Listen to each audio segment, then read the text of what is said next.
Yo, what's up everybody? It's Zach Lesage here from the Rare Candy YouTube channel, and we are back with another video in my post-rotation series that I've been doing. You may or may not have watched it. If you haven't, feel free to check it out. They're in our own kind of little subsetting in the channel, and it will really help you grow as we kind of build up into our Unified Minds format heading into Worlds. So this format is based off Ultra Prism to Unbroken Bonds, the current sets that we have allowed in our format until Unified Mind gets released.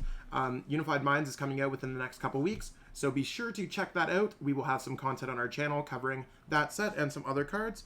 Beyond all that, let's just jump into it today. So today, like I said, we're going over some draw supporters that we have in this format.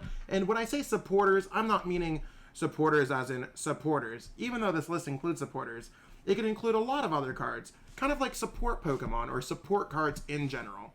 So jumping into it, starting off with Pidgeotto, a card that you may or may not have seen. It's come out in the Team Up set, and its ability Airmail is really the reason why it's in this set, kind of this little subcategory. So you get to look at the top two cards of your deck, put one of them into your hands, and put the other card on the bottom of your deck. So it's technically draw one, but you get to look at the top couple cards of your deck and really choose what you want to draw.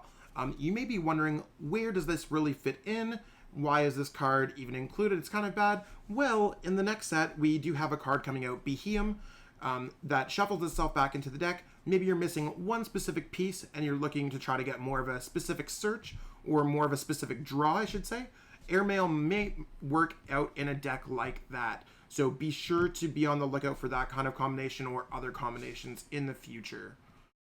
Next on the list is Salazzle, my boy, or my girl, whichever one Salazzle is. It's really hard to tell with Pokemon. We got Roast Reveal here, so it's kind of like a Heat Factory on a Pokemon card. And that being said, we actually have Heat Factory on this list. So going back into it, Roast Reveal, dump a Fire Energy card from your hand and then draw 3 cards. So if you're playing Fire Energy in your deck, Salazzle's a really great option to draw some cards, especially with powerful cards like Zoroark GX being out of the format. Trade is no longer in our format, so Roast Reveal is a really great substitution. Now, it does not have the attacking prowess that Zoroark GX did in our format, but you can set it up with other Fire-type Pokemon. Most notably, I played this card at the North American International Championships with Blacephalon from Unbroken Bonds, and I also dabbled around with this card in some Reshiram Charizard GX decks, so be sure to check that out. The Dedenne GX, this is kind of our once per format. We get like a Tapu Lele, a Shaman EX. This is that card. It's pretty much a staple in most decks. We're using it for its Dead Change ability, so not necessarily just in Lightning type decks. We could play this in a lot of decks. I really like this in my new Dark Toolbox deck that I've been playing in our Unified Minds format that plays Darkrai, Umbreon, Tag Team GX, and it plays Mega Sableye, Tyranitar, Tag Team GX. I use Dedenne GX to get those extra cards, so really like that concept there. Dead Change, so you just dump it, dump your hand, draw 6 cards, and you can only use 1 Dead Change per turn. If you do have the ability to do so, you can attach Lightning and Colorless to this Pokemon in any kind of capacity, and use Tingly Return to bring the Dedenne GX back to your hand. So if you're really looking for a card to make your deck a little bit more consistent, this card is definitely worth the price tag, and I highly recommend that you pick this card up. So this one's a little bit weird. I was debating on whether or not I want to add it in to this thing, but shuffle your hand into your deck, draw a card for each bench Pokemon, both yours and your opponent's. Now, if this format's really setup based, this card from Celestial Storm can really allow you to kind of get a bunch of cards on the first turn. In the next set, we do have Reset Stamp coming out, so your opponent might just reset you back at 6 prize cards or however many prize cards you are when you use Draw for Everybody. But I did think if you're trying to get a lot of Pokemon in play, and if that's how the format ends up shaping up, Plusle is a really viable option because it just is a super good consistency crutch there and can draw you a lot of cards. Really, last but not least for the Pokemon on this list, we got Zebstrika. So we've seen this card see success in Zapdos decks, Shedinja decks, kind of a whole bunch of decks. And it's really because you dump and draw 4, and you could use this every single turn of the game. So it's like the Dedenne for 2 less cards, but you can use it every single turn. This is really good as long as you're not trying to have specific combo pieces in your hands. So Zebstrika, it's really cool, especially if you're playing a Lightning type deck because you can't attack with Head Bolts. But if you're not, Zebstrika is a great way to draw a bunch of cards and make your deck a little bit more consistent. Oh, wow. Not last but not least, we still got 2 more to go. I'm crazy. Got, next up is Mismagius.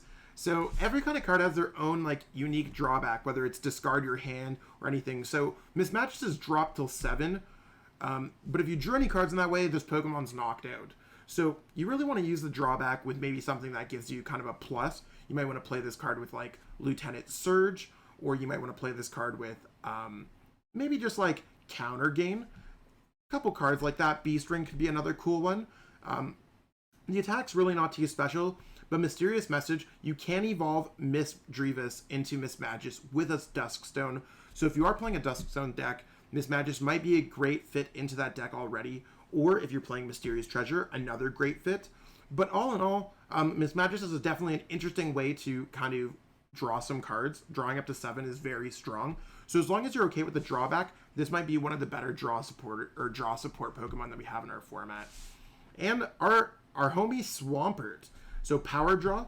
So it's kind of like Salazzle, except you could discard any card. But the drawback is it's an extra stage of Pokemon. This is not a stage 1 Pokemon. This is a stage 2 Pokemon.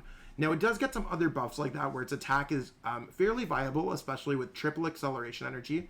And it does have a lot of HP. A little bit of a rough retreat cost, but we're really looking at this card for power draw.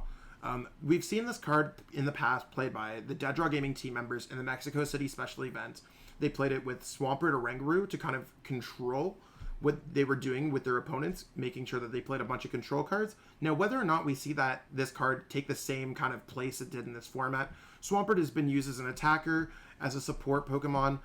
If you're playing Water type, Swampert might be great. If you're trying to play a Stage 2 deck, Swampert might be great. If you're looking to kind of do a non-specific draw, and you can fit Swampert in, could be a really good draw engine. Now, out of all the decks I've tested in the new format, I have not found a deck that can properly utilize Swampert, but I do expect this deck could work in the future, maybe even with something like Meganium, or maybe with the new Rowlet, Ololan Executor, something like that could be really cool. Going into some of the item cards we have in this list, we got Acrobike. So you get to look at the top 2 cards. So it's kind of like Pidgeotto. You draw 1, discard 1. For an item card, it's amazing, and it's a great consistency crutch.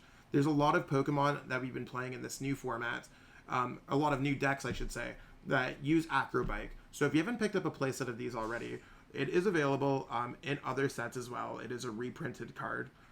So you might have had one all the way back from, where is it? Where are these cards from? These are the trainer set ones. Maybe you play back in the Primal Clash days, or maybe you have a little bit of old bulk. Check through there as well, because that card is 100% legal as well.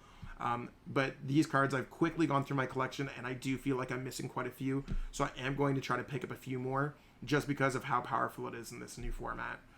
Custom Catcher.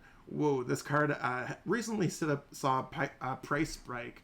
So for those of you who don't know, there's not a lot of ways to gust things up, and that's really where we are using this card to try to play 2 cards at once. For the sake of this video, we're using this. It's kind of like an Oranguru, or for those of you who don't know, Oranguru allowed you to draw until you had 3 cards. Custom Catcher, if you play one of them, you could draw cards until you have 3 cards in your hand. So kind of a halfway in between for a gusting card and a way to draw some cards. Custom Catcher, last time I checked, were about $3 US each. And that price might grow depending on how many people play them going into the Worlds format. So look through your local store's bulk bins. Maybe you'll find them at a little bit of a better price. Custom Catcher is pretty much one of the staples that we have in our format for gusting, but you can use it in a pinch to draw some cards. Another card that was weird to include was Judge Whistle here. So I wasn't entirely sure if I wanted to include it because it's just draw a card. I kind of like Acrobike a little bit better. But if new decks are trying to run Judge as a disruption agent, I can see Judge Whistle fitting in very nicely. So you could use it to just draw a card if you really want to. There might be better options, but if you are playing Judge, maybe Judge Whistle is the best option for your deck. Really think about it and see if it makes a correct fit there.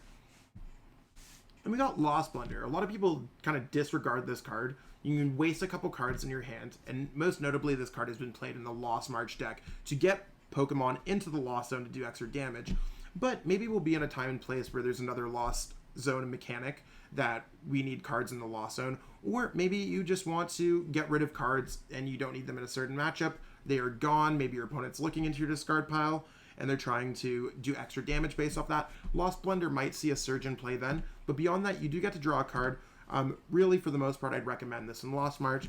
But if you do find another use for it, it could be pretty cool. Heat Factory. So kind of the exact same card as Salazzle. Dump a fire, draw 3 cards. This one's as a stadium though, so if you're playing a fire deck, this is usually a hands down 100% staple. Just so you know, if your opponent's trying to play any card that tries to bump this card from play, I think the only way to bump it from play as an item card would be Dangerous Drill, but as of this time, not too many people are playing that. You can only bump this with other stadiums, maybe Marshadow, or the effect of an attack. So, Heat Factory staying in play for a while, pretty solid card there. Blaine's Last Stand. Again, more fire support. Ooh, fire needs it, yeah! Got draw 2 cards for each fire Pokemon you have in play. If there were to be a setup fire type deck that plays a bunch of fire type Pokemon, especially with Reshizard being a strong attacker, Volcanion being a strong Pokemon setup energies, and even Salazzle is a strong draw support, Blaine's Last Stand could draw upwards of 12 cards in a turn. I don't really see how that could ever be bad. It just seems like it's a pretty cool card. You can only play it if it's the last card in your hand, but I truly don't see how this card is awful. It might be a great way to build up a fire type deck depending on the build. And Copycat. So a little bit, again, a reprint card. We've seen this card from way back when, and it's been reprinted a few times. It's been out for basically since the beginning of last season. So shuffle your hand into your deck, draw a card for each card in your opponent's hand. If you find your opponent sitting on a fat hand, and there's not really too many ways to disrupt their hand beyond Reset Stamp coming out in Unified Minds, maybe Copycat is a great draw supporter in this new format, and we just haven't figured that out yet. Cynthia coming up next, coming up Pots.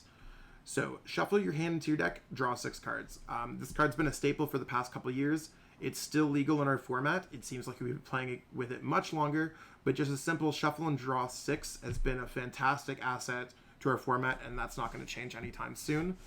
Next up, one of my favorite cards from the team up set is Erika's Hospitality.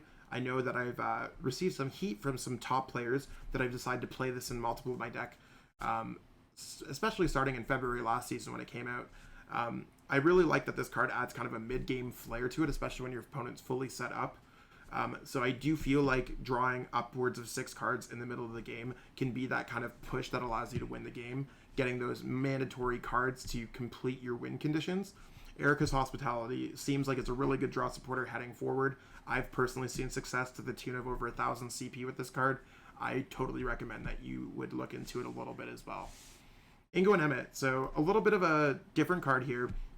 It's kind of like a Sycamore or a Professor Juniper, depending on when you've last played Pokemon. So you get a look at the top card of your deck. So you get a little Peekaroo there, and you get to either discard your hand and draw 5, or just discard your hand and draw 5 cards from the bottom. So you might be like, why would you want to draw cards from the bottom? So if you peek at the top card and it's not the card you're looking for, or maybe use something like Oranguru Resource Management to put cards at the bottom of your deck, you could actually give yourself a higher percentage chance of drawing the cards you need from the bottom of your deck, especially if you have any knowledge of what would be there based off another attack or action that happened in the game. And by no means I'm saying peek at the bottom card of your deck or peek at the top couple cards of your deck. Don't do that at all. That is totally against the rules. But Ingo and Emmett allows you to look at the top one, and then you can make your decision based off then. If you need to discard some cards, Ingo and Emmett might be a great way to do that, because you would discard your hand. If you're not looking to discard things, maybe you want to play other cards such as Lily or maybe Cynthia. So we got Judge here. So kind of going with the Judge whistle, both players shuffle their hand and draw 4 cards.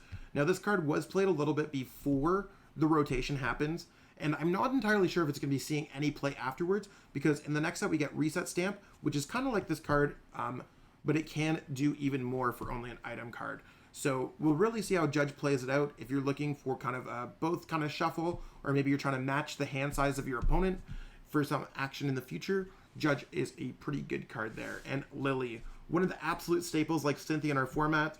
Most decks in our post-rotation format run 4 Lily, 4 Cynthia, and they basically add support cards from there, just like Pokegears and Acrobikes. But Lily, simple, draw until you have 6, and if it's your first turn, draw until you have 8. It's a kind of a fantastic draw supporter, and a lot of decks have seen a lot of success with this so far. And then Sightseer, so one of the newer cards to the list from the Lost Thunder set. You can discard any cards that you want from your hand and then draw until you have 5. So it's kind of like Ingo and Emmett, except you could hold on to a certain amount of cards. If you can't draw any cards, you can't play this card. But it's just, in general, it's pretty cool because maybe you're holding on, like let's say if you're playing Blacephalon GX and you want to hold on to a B string, Sightseer would allow you to hold on to that B string, and then you could draw some more cards and potentially get another one. Or maybe your hand just completely sucks and you want to discard it all. That works too. And Tate and Liza. So this is kind of like a Cynthia, but worth 1 less card, but it gets the plus of you could also switch your active Pokemon with one of your bench Pokemon. So you choose one. So with a lot of special conditions and a lot of switching cards leaving our format, that's why people might play Tate and Liza either instead of Cynthia or just kind of as an additional supporter to their deck. Shuffle and draw 5. It's not too shabby. It's just 1 less than a Cynthia. And Welder, kind of another cool card here. More fire support. So woo, fire types. Attach up to 2 fire energies from your hand to one of your Pokemon. That part sounds good. Then draw 3 cards. That part sounds really, really good. Welder, we've seen success in Reshiram Charizard decks. We've seen it in Blacephalon decks, Blissey decks. Welder, it's really not stopping anytime soon, and any kind of extra energy attachments. And it's not even fire type specific. You can even attach it to the new Mew and Mewtwo GX. Welder can be a fantastic supporter card to play into your deck. And I believe it's the last card on our list here. If not, it's one of the last ones. We got Whitney. So we got our homegirl Whitney. So you draw a card for a supporter, kind of awful, but you draw 2 cards for each other Whitney in your discard pile. Normally I wouldn't choose a draw supporter to add to a list like this, but in a world where we can get 3 Whitneys in our discard pile, we can draw 7 cards with Whitney. So 7 cards is a really great way to draw cards, especially with cards like Unknown Hand, seeing success in the past. With even specifically this card, it's seen success. I would definitely consider it on your list of cards to own. So this is what we got here for our post-rotation draw kind of cards, staples.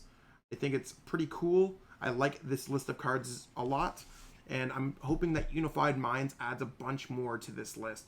So that being said, that's the video for today. We're going to be continuing on with this series going on the future. I'm sure we have a lot of great content coming up on the channel this week, so be sure to keep out on the lookout for that.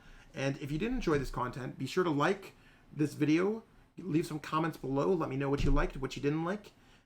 Be sure to share, subscribe to the channel, tell your friends, tell your neighbor, tell your pet goldfish what's up. And if you really enjoy our content, consider becoming a patron by going to patreon.com/rarecandytcg. We've got a lot of cool stuff on there, really helps support our channel and improving the quality that we got going on here. So that's it for today, everyone. I really appreciate you watching this video.